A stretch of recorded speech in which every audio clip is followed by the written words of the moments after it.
Hey everybody, welcome to another new video. So we're going to get into my lightning arrow, not eye shot, build guide. I did switch out eye shot for lightning arrow, and I'll get into the reason why here in a little bit, and I'll show you an example in a map as to why lightning arrow, in my opinion, is way better than eye shot. But before we get into the updated build guide, if you're liking the content, please consider subscribing because it really helps me out. Alright, so for the bow, still using the same bow, pretty much the same ballista totems with LMP, Storm Rain, multiple totems, ballista totem, increased critical damage. I did upgrade to the Crystallized Omniscience. I bought this off of trade for about 10 divine, already corrupted with the anoint on there already, so that's nice. Period of lightning doesn't matter, but grace, a little more evasion. I had a 21% one, so not bad. The 25% ones are they're too expensive.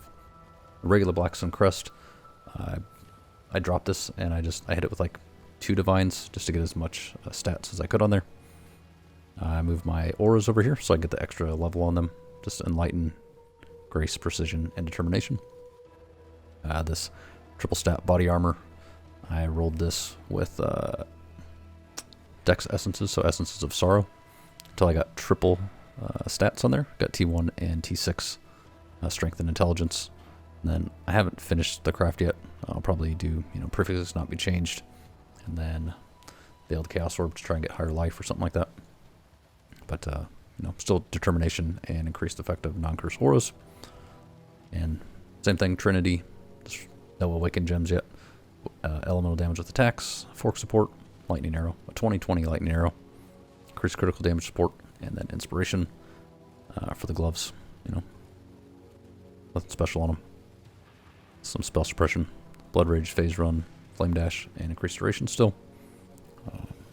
Same Stygian Vise, life and res, a stat, attack speed, murderous eye jewel, and then same boots. I got cooldown recovery for travel skills still, which helps with phase run, and then drops brittle ground when moving. I just crafted on increased armor and evasion. Same flasks as far as the tree goes, so I did make it to level 96, and the only thing that's really changed is I added this actual cluster jewel with the mods on it that you should get. Martial Prowess, Feed the Fury, and Fuel the Fight.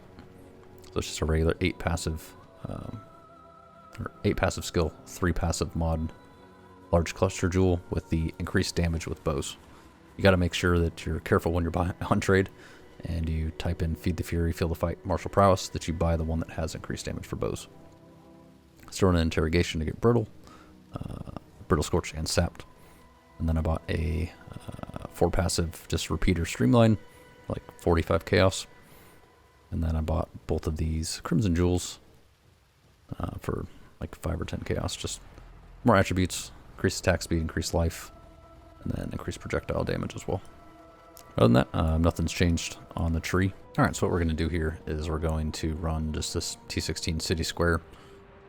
No super crazy ones. Workers with Enfeeble. Ink Boss does increased damage, increased attack speed. But what we're going to do is we're going to run about half the map with a 20/20 lightning arrow, which according to PoE, when we swap lightning arrow with ice shot, says we do less damage. The 21/20 ice shot. So we'll do about half the map with lightning arrow. Switch to ice shot just so we can see the difference and see why sometimes you can't really trust Path of Building when it says how much damage you do. Because I was doing ice shot for a while, and because I swapped it out with Path of Building, and it said that it was doing more damage by like a few 100,000. And then I started to realize that it didn't really seem like I was doing very much damage. And so you can see how how well the clear is on this. With just, a regular 20/20, no alt quality lightning arrow. Obviously this isn't a super juiced map, but then we're going to switch to ice shot. Oh, if I don't die.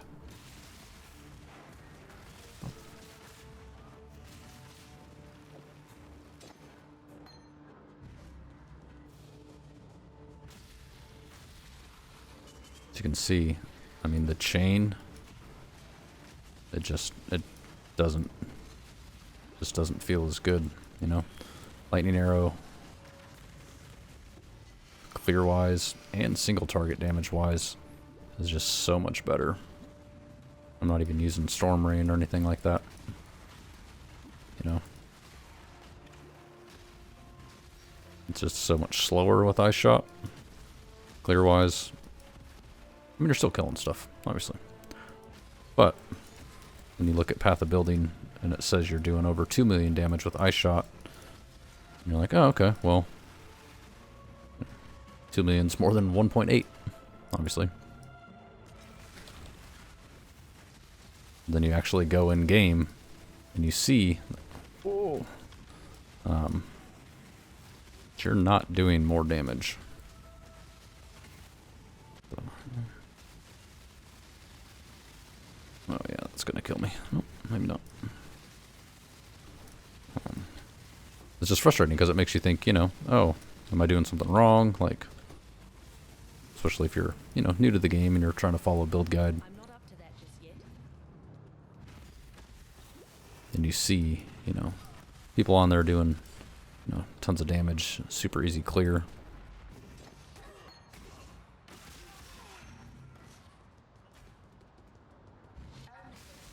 It's just, I don't know. Doesn't make sense to me. Could be that you know, Path of Building doesn't take into account the additional part of Lightning Arrow, which is where it shocks enemies as though dealing up to 290% more damage. You know, the hits up to 3 additional enemies near the target. That obviously helps a lot with clear. The added chance to shock. Whereas here you get cold damage, cold conversion. It chills enemies as though dealing 200% more damage, and you get increased effective cold ailments. So brittle, which you know, technically helps with your crit chance. All right, so I'll show you what I was talking about here in Path of Building. So this is, you know, 2020 Lightning Arrow. Same thing, same gear. 1.8 million damage. And then if you shut that off and turn on your 2120 Ice Shot, it says 2.1 million. But as you saw in the video, you know, clear speed, just straight up damage in general, Lightning Arrow is definitely the way to go. Like I said, I don't know if it's because something with Path of Building, it doesn't recognize the increased chance to shock, maybe. But I don't technically shock stuff. I sap stuff because I have interrogation. I'm not really sure why. If you do have some insight into that, please feel free to give me a comment, and you know, we can discuss it. All right, well, thanks for watching. Make sure to like the video. Leave me a comment, as I said, if you have any questions about the video, and hit that subscribe button.